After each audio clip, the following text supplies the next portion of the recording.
Right, we're going to get into some sub-intel, which means we've warned about it previously or hinted at before, and then some intel before the next music break, and then we go into the op-eds. These sub-intel, like I said, confirms many of what we've put out way ahead of other shows. And this is something that came out this week. In fact, there's 1, 2, 3, 4, 5 pieces, 6 pieces, all covering the same thing. We've warned about technology. And the real technology is not new. There's not a single new technology to be developed. All of it was done many, many thousands of years ago. And it gets introduced when it can be weaponized against the people. Virtually all new technology, from computers to phones to smart fridges, etc., are all to spy or weaponize against the people, including 5G.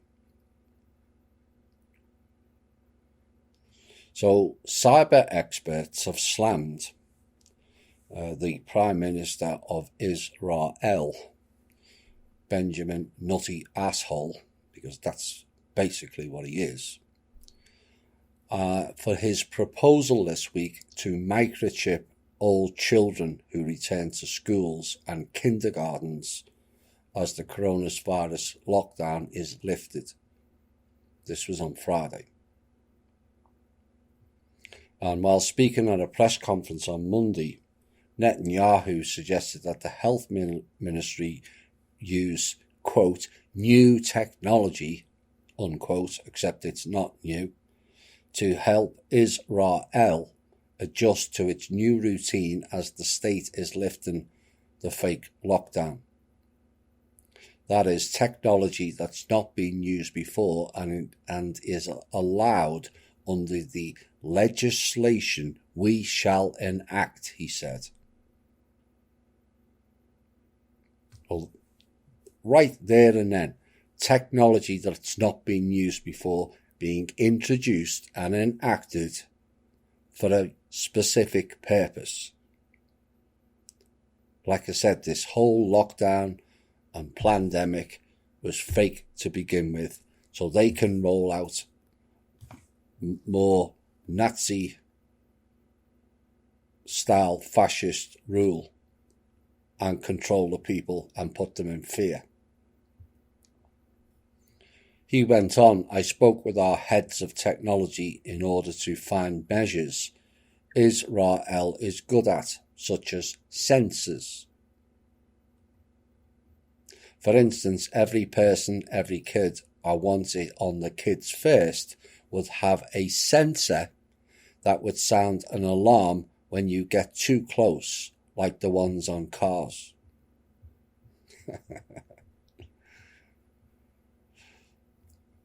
And he said it will be hard to do it to more than 1 million school children who return to their educational institutions in order to ensure one student sits at the distance of 2 meters from another. It is fictional and dangerous, according to the cyber resilience expert Inayat Meron. Theoretically, I get behind the idea, she said, but although such distance-sensitive microchips exist in vehicles, it is different in humans, according to Meron. A beeping sound telling me that I got close to someone is not enough. Who says it will change anything? I would have gotten closer either way.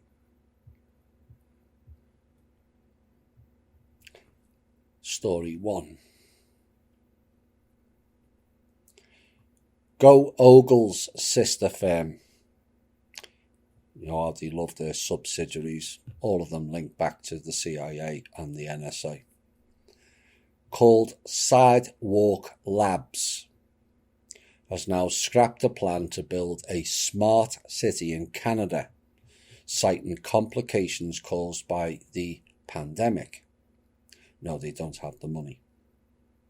And for several years, it had pursued ambitions to build a digital-first city in, well, I never, Toronto. From the internet up, the home of certain reptilian people, the home of that city with the dome,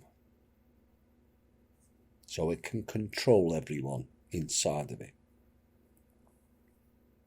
That they were going to be the first one. Like Vancouver, not a surprise. And the chief executive, Don, you can't make these names up, Dr. Off. I think there's 4 letters missing in the middle of that somewhere. Blamed unprecedented economic uncertainty for abandoning the plan. And the project had proved controversial, and Sidewalk Labs had already been forced to scale back its ambitions. In a blog post, Mr. Dr. Off said, an unprecedented economic uncertainty had set in around the world, and in the Toronto real estate market, it has become too difficult to make the 12-acre project financially viable without sacrificing core parts of the plan we had developed together with Waterfront Toronto to build a truly inclusive, sustainable community. Now, where have we heard that word sustainable before? Agenda 21 and 30. And he went on, I believe the ideas we have developed over the last 2.5 years will represent a meaningful contribution to the work of tackling big urban problems, particularly in the areas of affordability and, here's that word again, sustainability. Forgetting that it's these same people that created the areas of unaffordability to begin with. Jackass Ouroboros programs in action again. And he said their vision was to have a city full of technology. Oh dear.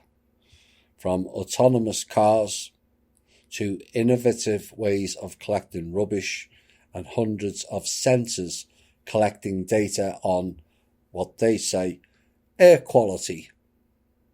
Forgetting it's them who created the bad air quality to begin with, and hidden right at the end, to collect the data of movements of people.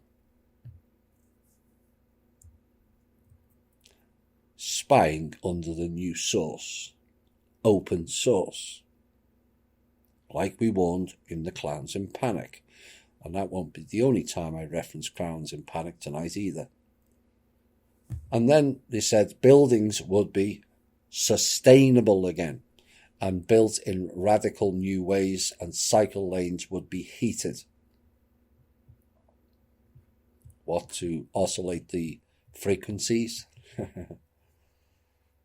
And some had questioned how Sidewalk Labs, which is part of Go Ogle, which is part of the CIA, had won the contract. Well, there is your answer. All contracts of that ilk go to Langley.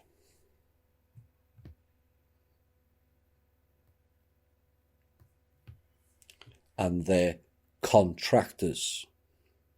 They've been harvesting those contracts for the last 40 years under the non-compete plan that was laid out in 1976, whereby Boeing, Northrop Grumman, Bechtel, Halliburton all got the contracts. And anything to do with technology, it came from Palo Alto, Go Ogle, which are subsidiaries of the CIA. You getting the picture now? But when it emerged that it planned to develop a much larger site than originally stated, a group of citizens lobbied it, opposing the plans, asking why would they want to be, quote, lab rats in a digital experiment. Smart city is virtual reality world.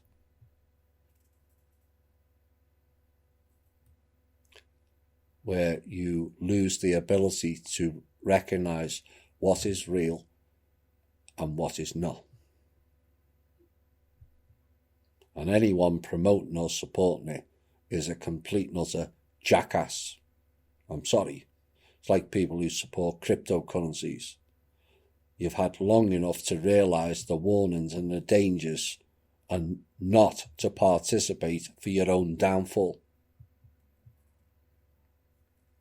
So an independent panel was set up to scrutinise its plans and release the report, suggesting some of its ideas were tech for tech's sake and potentially unnecessary. Of course it's unnecessary. The whole thing's unnecessary.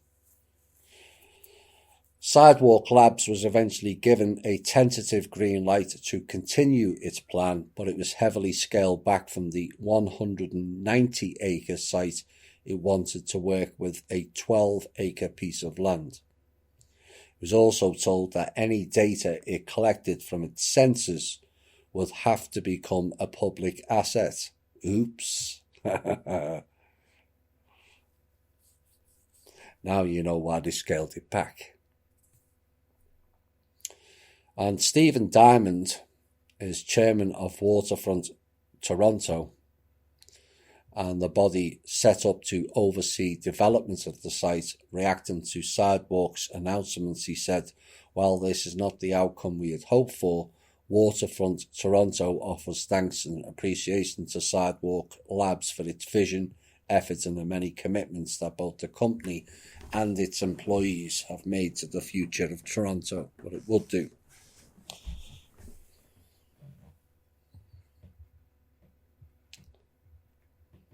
And in his blog, Dan Doctoroff said the firm continued to invest in startups working on everything from, quote, robotic furniture to digital electricity. And we continue to work internally on factory-made mass timber construction that can improve housing affordability. What has mass timber construction got to do with robotic furniture, digital electricity, and sensors that are monitoring people 24/7? None. Next piece of technology. And this is fairly technical, but you'll get the gist. Gates and MIT are currently developing the human implantable quantum dot vaccination delivery system.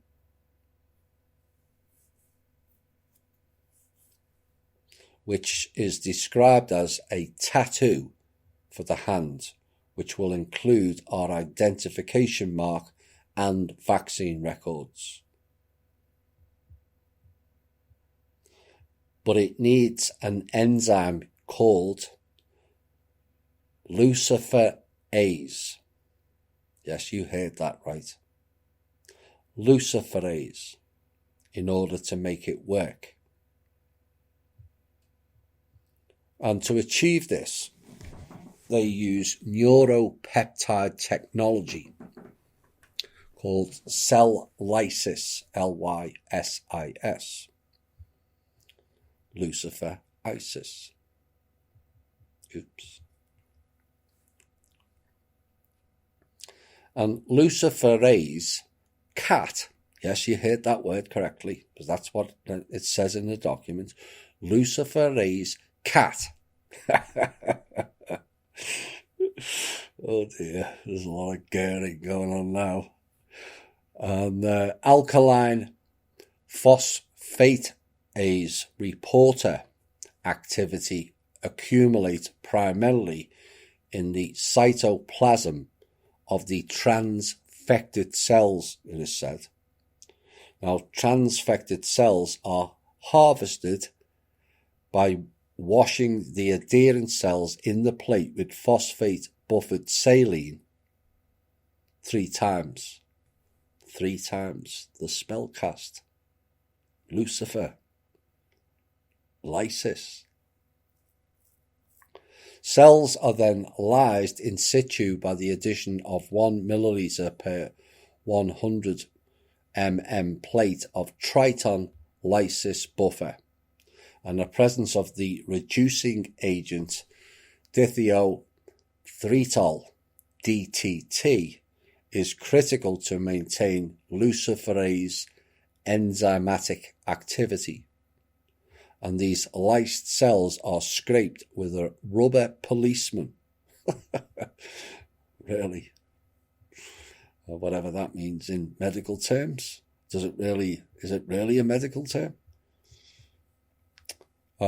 Transferred to Eppendorf, see Kyle, tubes and vortexed. How interesting, the harvesting in a vortex.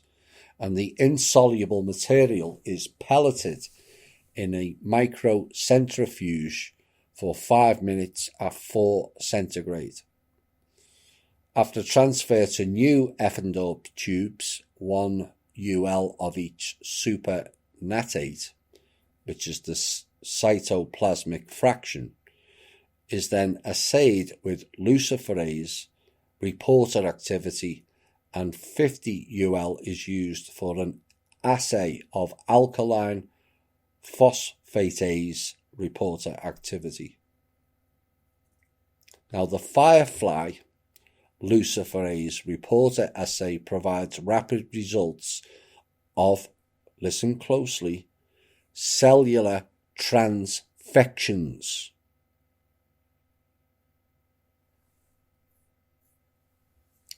Approximately 112 3 hours should be sufficient for the experienced user to produce typical results of luciferase and the internal control alkaline phosphatase assays. So what does this all mean? Circadian rhythms introduction. Your body clock. Luciferases are naturally occurring protein enzymes that catalyze emissions of light from a substrate, in other words, luminescence. Many structurally heterogeneous forms of luciferase exist in a wide range of species, according to Greer and Cesale. And the best known is Firefly luciferase, which catalyzes the emissions of green photons from its natural substrate, Firefly luciferin. They like that word, Lucifer, don't they? In the presence of oxygen and ATP. And many luciferases have relatively short half-lives of just a few hours. So what they're trying to do is increase it to permanent, or even 1 hour in some cases, making them good reporters of changes in the transcriptional rate on a circadian timescale. And genes for the Firefly luciferase and a few others have been cloned, oh my, and have become available commercially. Luciferase luminescence is extremely dim, often too dim to be seen by the unaided eye in experimental applications. So the gist of what we're saying here, I'm going to go into a bit more technical stuff. What they're saying is here is they're going to put something under the skin that the unaided eye cannot detect. But a technological machine or a sensor will pick up that luminance. I hope you're grasping what this is all about.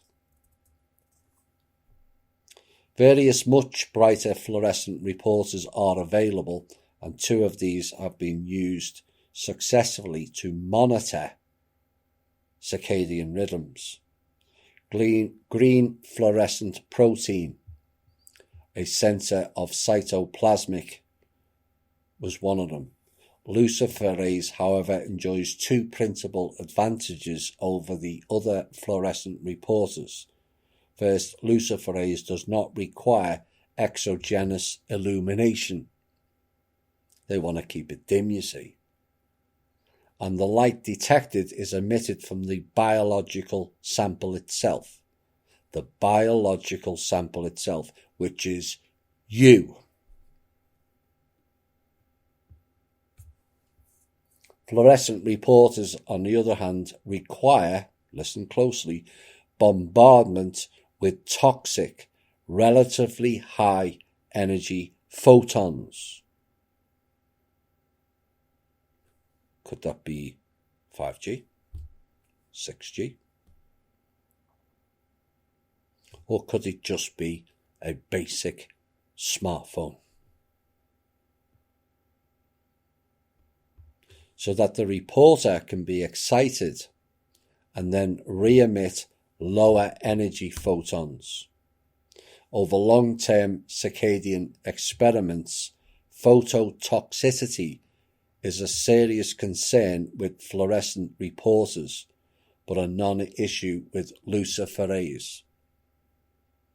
Second, background emissions of light by biological samples or by luciferase substrate alone is generally extremely low, whereas autofluorescence background levels can be as high as the fluorescence signal of the reporter itself. GFP fluorescence, for example, spectrally overlaps that of riboflavin, which is vitamin B2. Spectrally overlaps that of vitamin B2, an essential enzyme cofactor found in biological tissues and culture media. Thus, they said, despite its modest photic output, luciferase is well suited as an optical reporter of circadian function. In other words, it can read your biological clock, and it becomes a medical device, which can be turned up, turned down, or turned off.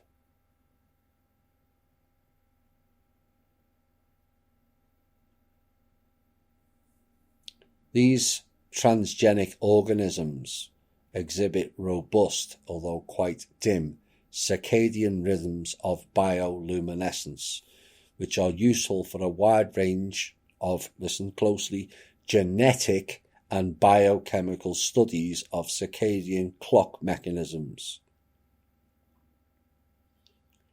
Expression of the luciferase gene fusion product confers on the host the ability to glow in the dark. The reporter visualizes transcriptual and translational expression of the attached foreign gene and enables one to localize it to a particular domain, cell, or organelles of almost any organism. I'll repeat that again so people get it. The attached foreign gene enables one to localize it to particularly domains, cells, or organelles of almost any organism. And it said this can be done non-invasively with inexpensive, non-isotopic, easily available substrates and an extremely high sensitivity under no significant endogenous background. The luciferase assay. is used to determine if a protein can activate or repress the expression of a target gene. This is gene therapy on your insides. And it said, unlike the CHIP or EMSA assays, which only assess the ability of a protein to interact with a region of DNA. A luciferase assay is able to establish a functional connection between the presence of the protein and the amount of gene product that is produced. This assay is unable to determine whether the protein directly interacts with the DNA itself. They're going to alter the DNA. That's what they're telling you. The protein could indirectly affect transcription by activating or repressing a separate protein or protein complex that affects transcription. Gates and MIT.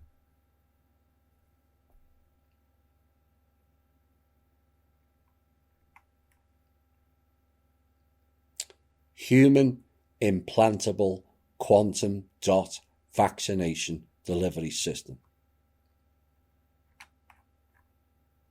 And people want to attack THI and not somebody who wants to kill them. It boggles the mind. Next warning.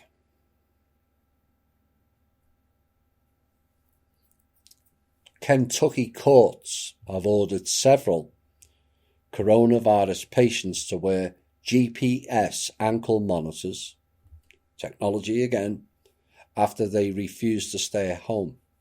And judges have ordered people who have tested positive or are suspected of having the virus to self-isolate, and those who ignore the mandate may be placed on house arrest, according to the Louisville Courier-Journal. And as of Thursday, the fourth and most recent person ordered to wear a GPS monitor is a man who hadn't tested positive for coronavirus, but allegedly lives with a confirmed case and refused to sign a quarantine order. Now, the man's sister allegedly told health officials that he leaves the home often. People telling tales on people, even your own family. This is what this has done. And these stupid people who bother in other people's lives far too much end up with us all being locked in or locked out, depends which way you look at it. And we all have to walk around with technology to protect our safety, which is a load of bollocks.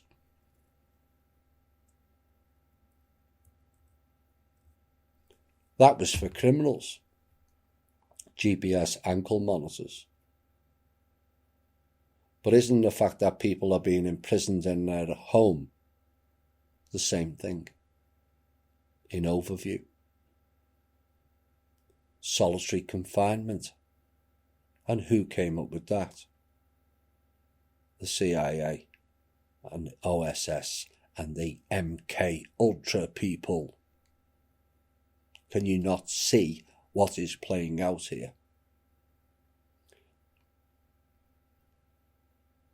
What if they start issuing ankle monitors for other reasons? You can take your pick now.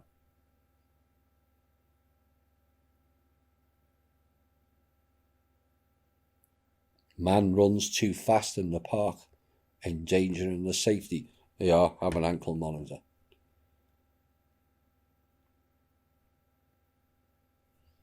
There's no end to it, unless we stop it.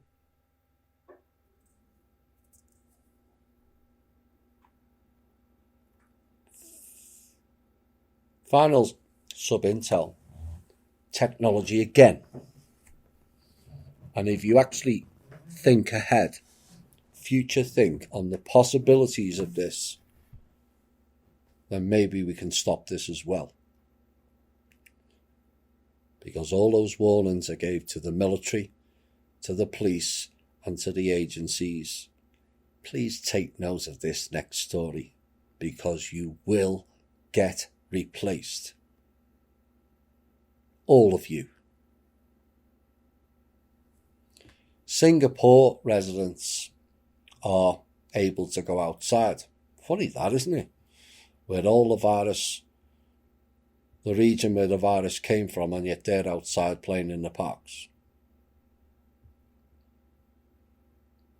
And how Beijing, the major city, and Shanghai, close to Wuhan, have hardly any deaths and hardly any coronavirus, and yet America has hundreds of thousands, and so does Europe. And they call us conspiracy theorists.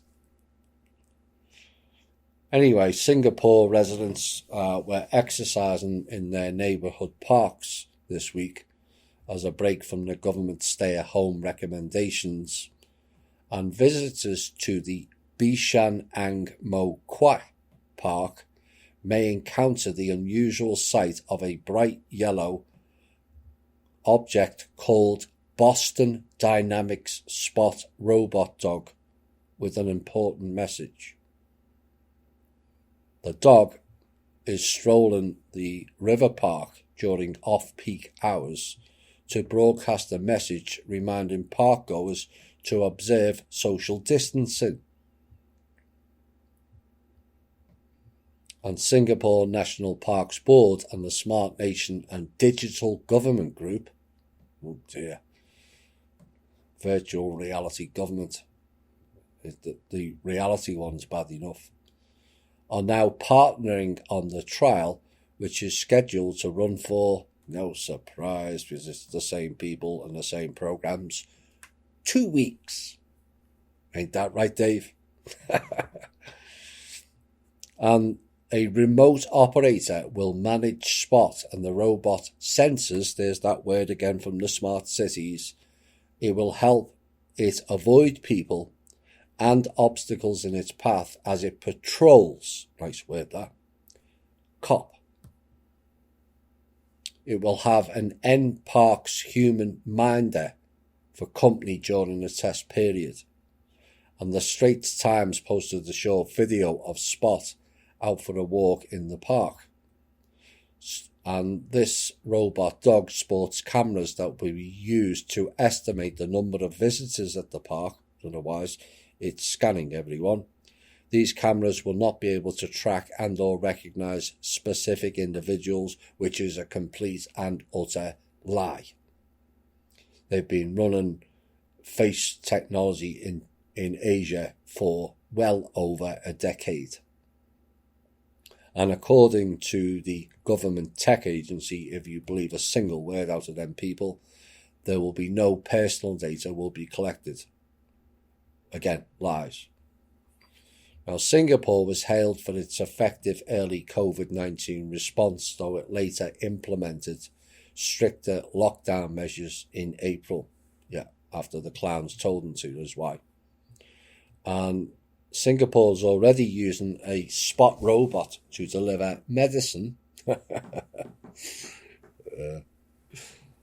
and other needed items to patients at a community isolation facility.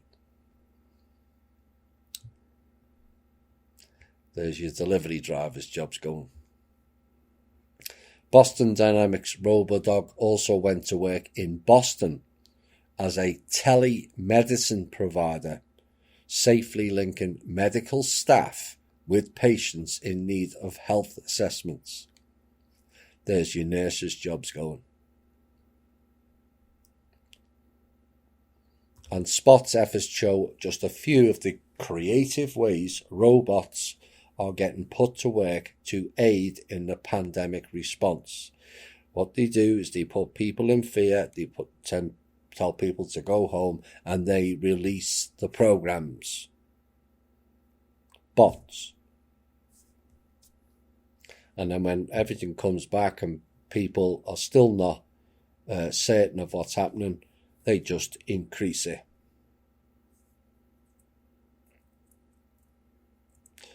You know, if they'd done it without the pandemic, more people would have rejected it.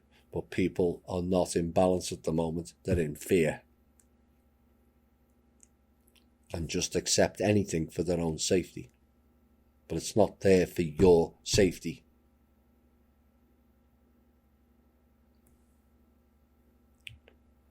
It's not just in Singapore either. Robot helpers have enforced lockdown rules in Tunisia.